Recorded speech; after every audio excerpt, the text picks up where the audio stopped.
Aku mendekatinya dan bertanya kepadanya, siapa dia dan mengapa dia begitu sedih? Ia mengangkat wajahnya. Sebuah senyum terbersit di bibirnya yang merah delima. Lalu berkata, "Mengapa kau menaburkan garam ke dalam lukaku? Biarkan ku ceritakan padamu. Aku dulu adalah Laila. Namun kini bukanlah Laila lagi. Aku telah gila, melebihi Majnun dari ribuan Majnun. Dia mungkin seorang darwis yang gila, seorang pengembara yang tersiksa oleh cinta.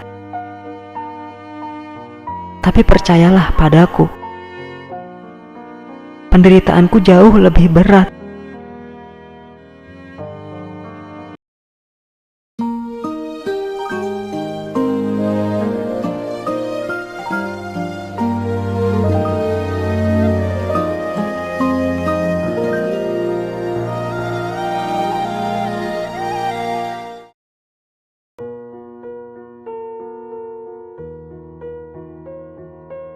Kemudian ia maju untuk menyambut penunggang kuda itu. Majnun berbicara dengan ramah. "Tuan yang terhormat, kelihatannya engkau telah tersesat. Katakan padaku kemana tujuanmu? Atau mungkinkah kau kesini untuk menemuiku?" "Tidak, itu tidak mungkin. Karena kita sama-sama asing satu sama lain. Aku suka wajahmu. Tapi hewan-hewanku tidak percaya padamu. Lihatlah bagaimana mereka menggeram dan melolong. Dan kurasa aku pun harus tidak mempercayaimu pula. Seperti kata orang, mereka yang pernah digigit ular akan melompat begitu melihat bayangan seutas tali belaka. Aku pernah terpatuk ular seperti itu." "Tidak, itu bukan ular, itu adalah naga. Beberapa waktu lalu seorang penunggang unta datang padaku untuk menusukkan sebuah kayu pancang ke dalam hatiku. Serpihannya masih tertinggal di sana dan menyebabkan rasa sakit yang luar biasa padaku. Jadi mengertikah kau? Aku berhak tidak mempercayaimu. Dan jika kau datang untuk menyelesaikan apa yang telah dia mulai, kau lebih baik tetap diam dan mengundurkan langkahmu secepatnya." Mendengar kata-kata itu, orang asing tersebut menjatuhkan tubuhnya di kaki Majnun dan berteriak, "Di antara semua makhluk, kau adalah yang paling mulia. Karena kau telah menjinakkan hewan-hewan terbuas dan menjadikan mereka sahabat baikmu. Kijang bermanja-manja padamu dan memberikanmu cinta mereka.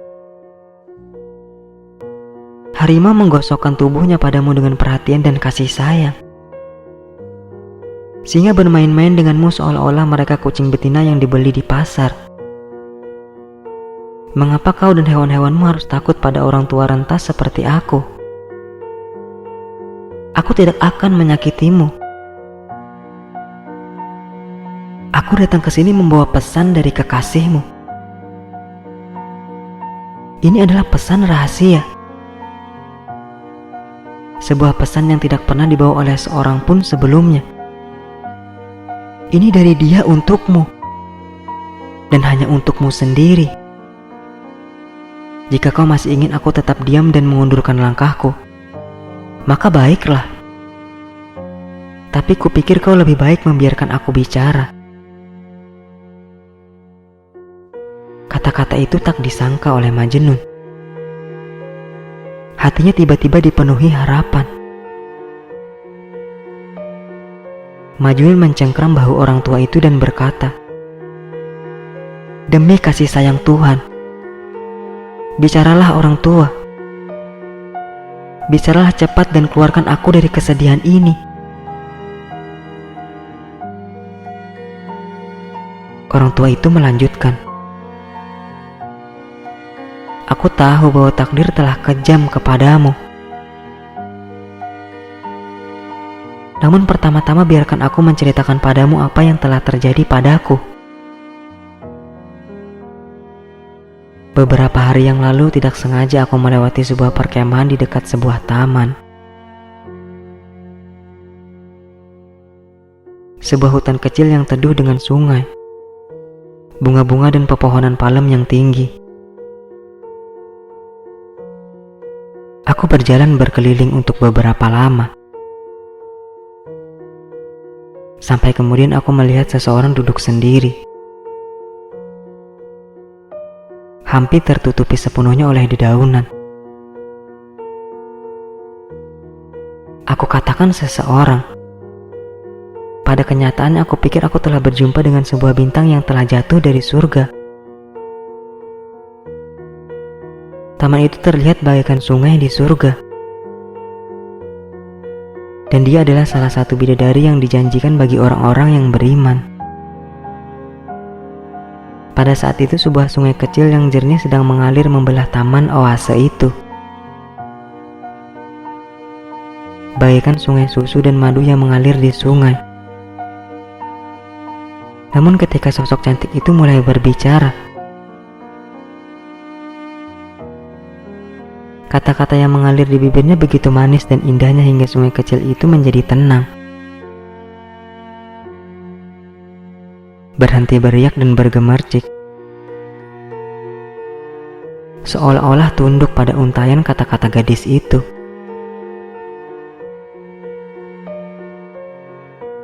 Sedang matanya apa yang dapat aku katakan?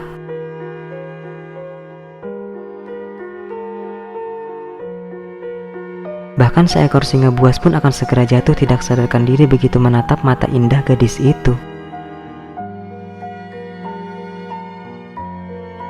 Wajahnya bagaikan sebuah kitab terbaik yang di dalamnya telah tertulis semua huruf terhalus dan terindah dari aksara kita. Rambutnya berombak bagaikan kait pada huruf jin. Tubuhnya sama semampai dan rampingnya dengan sebuah alif. Mulutnya bulat seperti mim.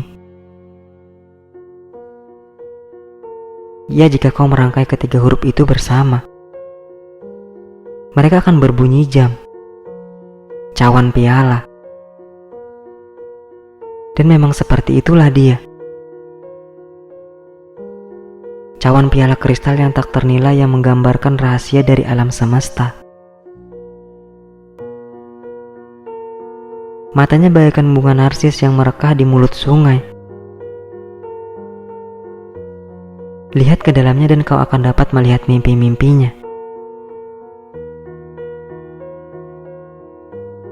Tapi aku tidak bisa melukiskan kecantikannya hanya dengan sedikit kata-kata ini.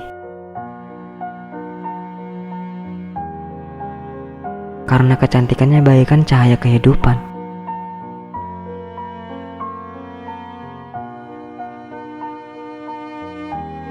Namun kecantikannya tergores oleh keletihan yang ditimbulkan dari hati yang tercabik. Kesedihan telah membuatnya bersimpuh. Untuk sekian lama air mata telah memenuhi matanya hingga ia hampir tidak melihat.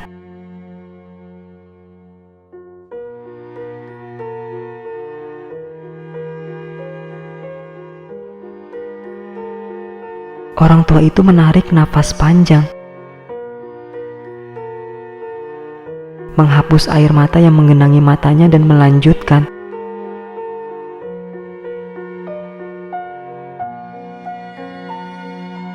"Percayalah padaku, dia menikah karena rasa takut. Pada kenyataannya kau adalah harapan satu-satunya."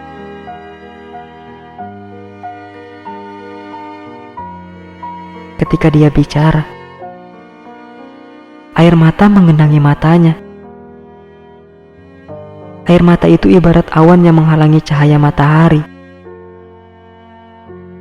Sungguh ini adalah pemandangan yang dapat meluluhkan hati yang paling keras sekalipun. Aku mendekatinya dan bertanya kepadanya, siapa dia dan mengapa dia begitu sedih? Ia mengangkat wajahnya. Sebuah senyum terbersit di bibirnya yang merah delima. Lalu berkata, mengapa kau menaburkan garam ke dalam lukaku? Biarkan ku ceritakan padamu. Aku dulu adalah Laila. Namun kini bukanlah Laila lagi. Aku telah gila, melebihi Majnun dari ribuan Majnun. Dia mungkin seorang darwis yang gila, seorang pengembara yang tersiksa oleh cinta. Tapi percayalah padaku, penderitaanku jauh lebih berat. Memang dia adalah sasaran anak panah kesedihan.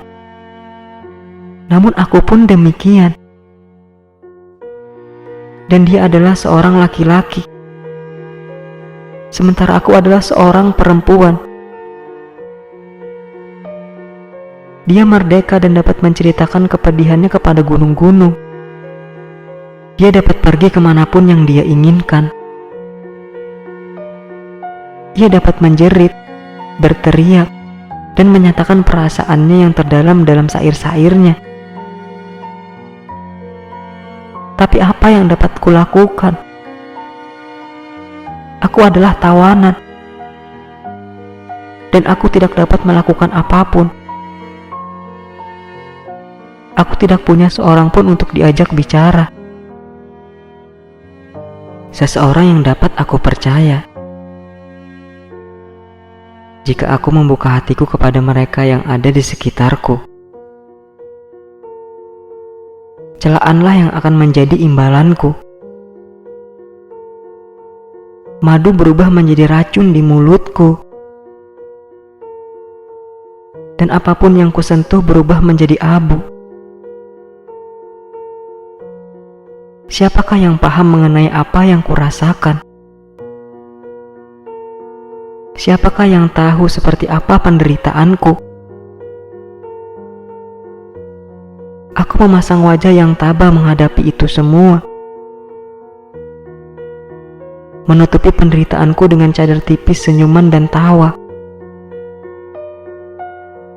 Tapi sepanjang waktu aku sedang terbakar.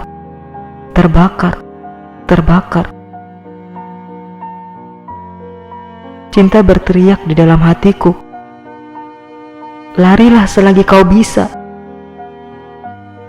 Terbanglah keluar dari jurang ayahmu ini, dari penjara suamimu ini. Tapi kemudian akal sehat memperingatkanku dan berkata, jangan. Terbang jauh hanya akan mengundang aib. Kau harus tinggal dan tunduk kepada takdirmu.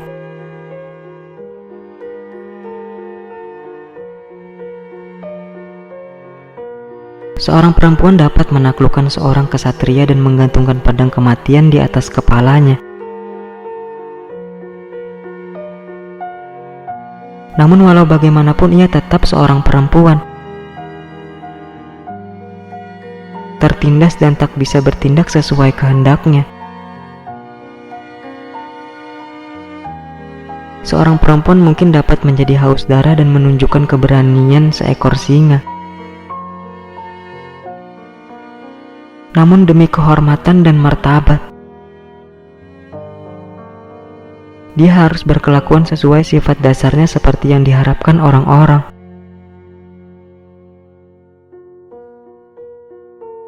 Maka karena itu aku tidak memiliki kekuasaan untuk mengakhiri penderitaanku. Aku pun tidak memiliki pilihan selain menyerah. Aku tidak diperkenankan bersama Majnun. Namun aku harus tahu apa yang saat ini dilakukannya. Aku sangat mendambakan kabar tentangnya.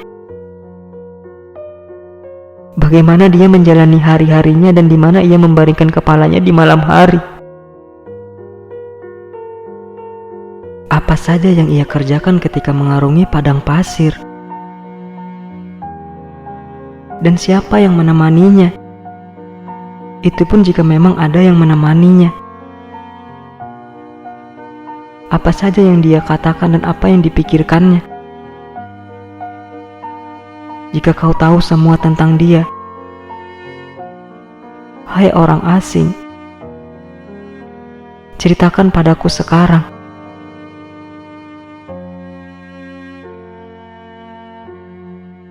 Itulah kata-kata Laila. Sedangkan bagiku, walaupun aku baru berjumpa untuk pertama kalinya denganmu hari ini, aku rasa aku sudah banyak tahu tentang engkau. Aku tidak bertambah tua dan menjelajahi dunia ini untuk sesuatu yang sia-sia. Kisah tentang engkau dan cintamu telah menjadi buah bibir setiap orang. Siapakah yang lebih terkenal di antara orang-orang Arab selain engkau?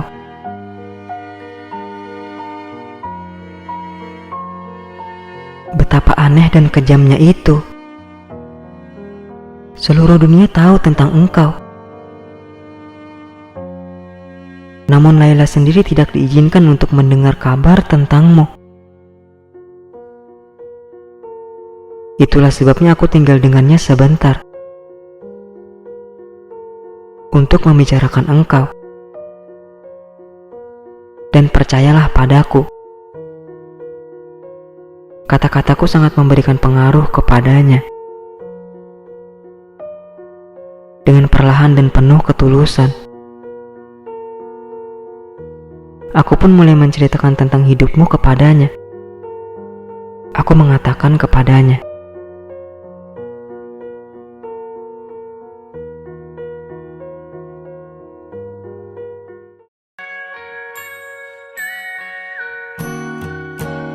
you are my sunrise, you are the daylight, hide in the shadows of my mind.